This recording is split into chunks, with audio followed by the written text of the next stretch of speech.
And we're back to talk about some more graded comics, some graded G.I. Joe comics. Johnny's back to tell us about his comics and the stories behind them. So hang around and join us. Yo, Joe. Talking comics, here's your host. It's A Real American Brian. Welcome back, Johnny. Hey, what are we doing today? Oh, wait, is this G.I. Joe? Oh, my God. It is. I thought we were doing one of those, like, when a band gets together during COVID, whatever that's called? You know, they all do, like, their own parts, and then somebody puts it together, and they make a song. I thought that's what we were doing. So I know you're, like a keyboards guy. Sure. I know you're, like in Rush, like, do-do-do-do-do-do-do-do-do-do. I'm more of an axe man myself. But no, thanks for having me on. And it's G.I. Joe time. That's what we're here for. That's your theme of your channel. It is. Know? Your viewers, they come here for the Joe content, and you hope they stay for the other stuff. Is that correct? Yeah, that or we accidentally hook a non-Joe fan and make them a Joe fan. Either way. Ooh, a conversion. Yes. Oh, man. Yeah, I think, I bet that's easier than you think because of the nostalgia factor. Yeah, hopefully. I mean, you would think so. I think some of our cartoon episodes, I think definitely pull on that nostalgia string a little harder. Yeah. I think because, the average viewer is probably like 40 plus male, I'm guessing. So you're going to get that built in, all right, I'll give this idiot a try. That was me and I. Yeah. No, not me saying idiot about you, but them saying idiot about me. You're not the idiot. I'm the idiot. But no, you might get some of those as well. But I'm here to talk Joe. And yeah, I still love G.I. Joe. We might be talking about this, that, the other thing, but G.I. Joe is why we're here. I don't want to say it's why we became friends. That would be an even cooler story if somehow we became friends over G.I. Joe. That didn't happen. It was over something way nerdier and way dorkier. But the bond I think that I've learned with G.I. Joe is, and I got a couple guys at my work, and we don't have the same interest in other things. We don't always like the same movies on some stuff.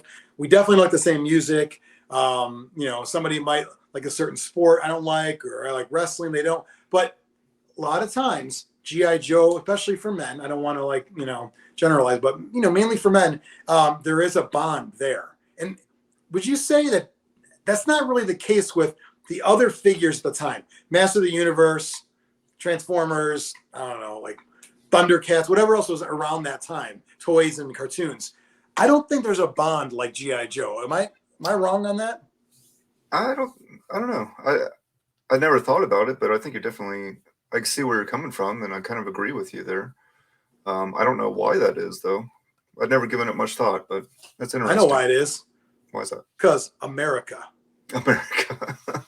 Real American hero. Well, I mean, listen, when Orko screws up and, He-Man's got to yell at him, you're going to grow out of that when you're 13 at the latest. G.I. Joe, I'm thinking that transcends age. So there's something, we all want to be a real American hero, something innate inside of us, or which side? This side. And you can bring that out of them because your channel is all about G.I. Joe and other stuff. And I love that. That's why I'm glad to be part of Slab and Tell Joe Edition. I don't know, whatever you want to call it. You don't have to call it that because you're going to do other ones. You don't have to call it Joe Edition. You can call it whatever you want. But I do have a slab and I have a story to tell, and it's G.I. Joe related. So you frame it how you want, Brian. It's your show. I definitely will. Let's see what you have. I thought you were going to do a whole like I thought it was going to be your monologue now. No, go for it. I just want to see what you brought. I'm excited. I don't know what you're bringing. It's 9/4. Oh, a Dead Game cover. I have lots of Dead Game covers. Wait, before we get into that, this is it, right? That's the book. Yeah. It's like 6, or what was it? 6 issues. Yeah. I believe written by your brother is one of his favorites, right? He does enjoy Liefeld, yeah. Yeah. No. What? Hey, look at this, by the way. It's a foot. And That's a well, foot. it may not have been Rob doing that foot. Oh, you know what? It's not. Later in the series, he was getting everyone else to help him finish things. Yeah. And Yeah. Some good stuff. Good squat by Scarlett right there. Good squat. Listen, was this comic great? I don't think so. But it felt like if we were going to write a G.I. Joe comic when we were younger and we wanted it to look cool and look 90s, that's kind of it. And maybe that's what he was going for. Look at this. No spoilers, but I will follow you. no, when that comic first came out, follow you. Not sorry. When that comic came out, I was willing to separate myself from what I know about Snake Eyes and go into this fresh. And after the first issue, I was like, okay, I'm here for this. Like, let's give this a try. But it just slowly got worse as it went on. It's kind of weird, and like the I don't know how to explain it, but it just looks like an X-Men comic. I don't even know how to even. Again, I don't want to be insulting or whatever, but it's just it was just a goofy kind of story. It's got some cool fight scenes in it. I'll give it that. It's got some blood, some guts, but yeah, as a comic, not so great. As a series of covers, though, ooh, Amazing. amazing. Like there's probably 4 you can name right now that you would love to have in your collection, or you already have. You know what I mean? Yeah, I think I haven't counted, but I probably have 6 to 8 slabbed covers. Was that one with Scarlet? Is it Scarlet, Cover Girl, and Bomb Strike? Was that from that one? The 3 of them, or no? No, that was from. That wasn't from. Oh, okay. But there's a bunch of really good covers. So you and I both like John Jane covers. I probably like them more than you. Or you into them too? Okay. No, I don't like. I'm not trying to win. I'm not trying to win. But I have 2 favorite cover artists, and John Jane's one of them. Lee Bermeo is the other one. So I really love any kind of John Jane cover. To me, he can do no wrong. Like they're just. Now it may not be comics I like, but I can never not appreciate the cover itself and how amazing they are. And so you knew I love Firefly, and probably my favorite Cobra, or we'll say just bad guy. We'll say bad guy. Keep it general. Bad guy. Probably favorite bad guy. And one of my all-time favorites. Favorite figure as a kid and all that. Quick side note, we had that cartoon episode a few weeks ago, and Firefly comes out at the beginning, and Biron has a story that feels like it was 12 minutes long. He's like, "Do you remember the Rodney Dangerfield?" And I was like, "Firefly's out!" He's like, "Oh!" And he's still going. And the moment's passed. All I could talk about was rock and roll's beard at that point, and it was he's there. You remember that episode? I was like, "Dude, come on, man, we gotta just get it out there." So, Biron, if you're watching, I will never ever forgive you for that until the next episode. And then Firefly at night. Let me say a thing. Let me say a thing when Firefly comes out. Well, side note: Ray Stevenson just lost him. Played Firefly in the second Joe movie. So, which weird that he had his mask off, but But I do like Ray Stevenson, and we just lost him. But I haven't got to it yet, but I'm looking forward to getting in my flip through read through of Real American Hero. I'm looking forward to getting to the point where Firefly becomes a ninja. Yeah, so I know. I wonder, is there ever a? I know it wouldn't be part of the normal canon of Real American Hero, but did they ever do anything where all the ninja Arashikage characters, it was only about all of them? I mean, not exclusively. Towards the end of the Marvel run, it was very much ninja focused. It was Snake Eyes or G.I. Joe featuring Snake Eyes on the cover for a while. So everything was ninja. I mean, Scarlet's a ninja. Everybody's a ninja. Because that was probably was that late 80s? Late 90s or mid 90s. Okay. Yeah, I guess I still wanted to be a ninja in the mid-90s. I mean, I still want to be a ninja now, but it's more like Chris Farley and Beverly Hills Ninja than like the ninja I remember. But yeah, so I just didn't know if there was something where it was only a run with like Firefly, Zartan, Storm Shadow, Snake Eyes, Jinx, like just Yeah. No, but on that note of like Firefly, I feel like he was kind of shoehorned into being a ninja. I don't. I kind of wish he wasn't. I wish he was just Firefly. yeah, I would agree with that. And me But too. Oh, sorry, go ahead. the one thing that is kind of I wish happened and didn't, and it wouldn't be canon anyway. But the Master and Apprentice series, there was supposed to be a Master and Apprentice 3 that never happened, and it was going to be all about Firefly. And Oh, the story was going to be that he had like I don't know what called like a stand-in, fill-in, like another a version of double. yeah, a double. Yeah. He had like a body double of Firefly that it was teaching to be a ninja, so that way it explained why one was a ninja and one was an explosives guy. Oh, okay. Yeah, I Has, thought it was weird because as a kid, I only knew the Saboteur version of them. That's what the file card said. Like, you gotta remember, and there's that Kickstarter for the file cards, I think but like, you gotta remember those file cards to a kid is like, that was like our Bible. You know what I mean? Like, what was said on those cards is the law. well, You know? and if anyone ever doubted how important those file cards are, all you have to do is look at how many still exist. Like that Yep. was packaging, and kids were saving them, and they're still around today. So it I obviously want to meant more than how many headquarters are in somebody's basement or garage, and underneath inside where like the tank parks in stored in there, how many are in there? It's like a buried treasure. yeah. Like someone come by like, hey, I'll give you $1 for that old gray hunk of plastic. Sure, here you go, I'll take my $1. And then someone's like, oh, the mother lode. Like they throw the headquarters away and they're like, file cards. But that's what it was. Those things, I mean, yeah, that's a really good point on your part. I don't think as a kid, what kid, I'm not talking about modern kids either, because kids today have their weird dads telling them, save the box. But back in the day, no one's saving packaging. That's garbage Right. immediately. No, back in the day, your dad was saying, throw that box away. That's trash. Right. Now the dad's saying, don't touch that. I've got 3 of them. One on the shelf that we can look at, one behind a locked door that we can't look at. And eventually you'll be able to look at one, but not touch it eventually, son. But no, so that having file cards was pretty amazing. And so to me, that was what we went by. And that's how I knew Firefly and why, I liked the character. So let's get into the comic.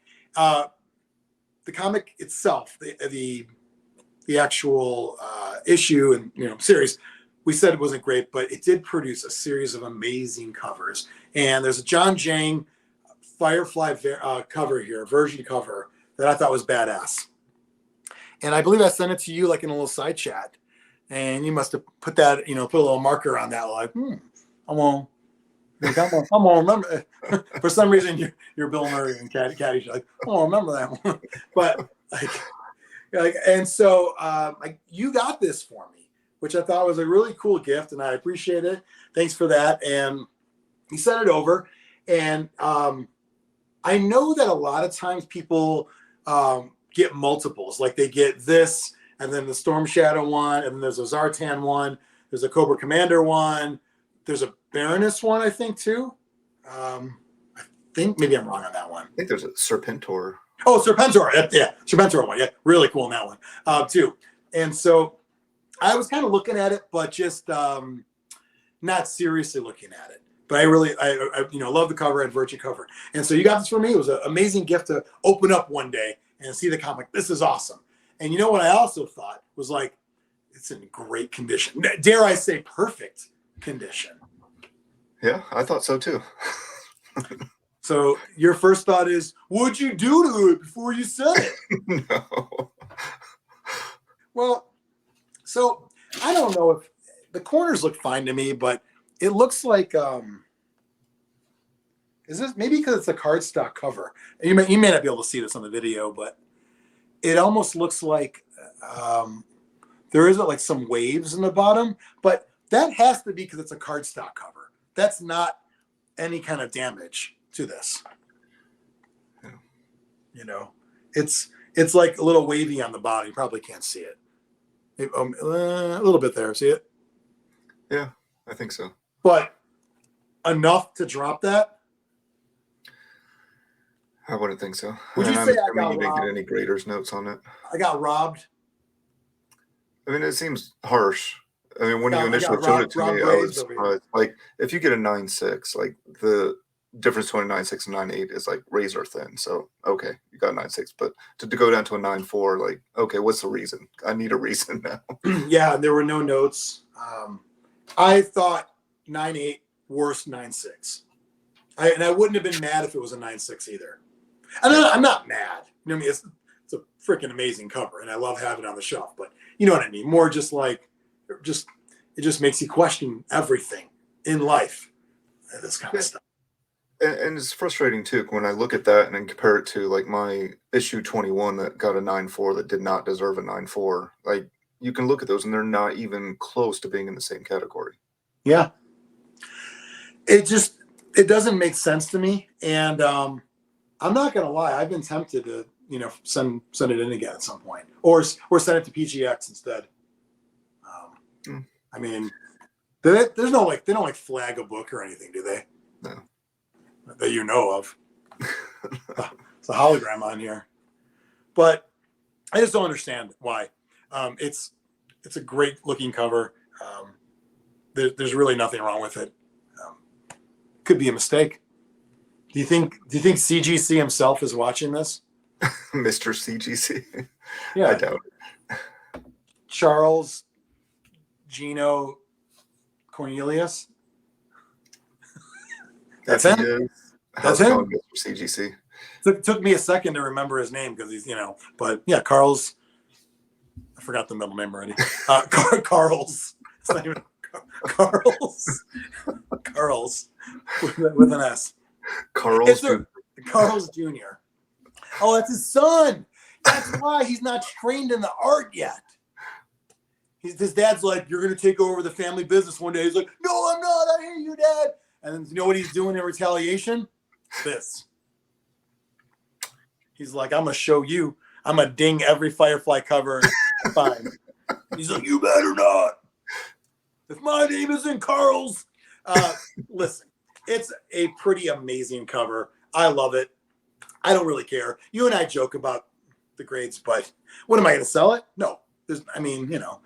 Sure. Will somebody sell it? Yeah, as part of my estate sale when I die. Someone's going to sell all this stuff, including all this crap behind me. You probably get $20 for everything. Some person who looks like me or looks like you, the viewer, is going to be like, give you $50 for the lot. And they get everything.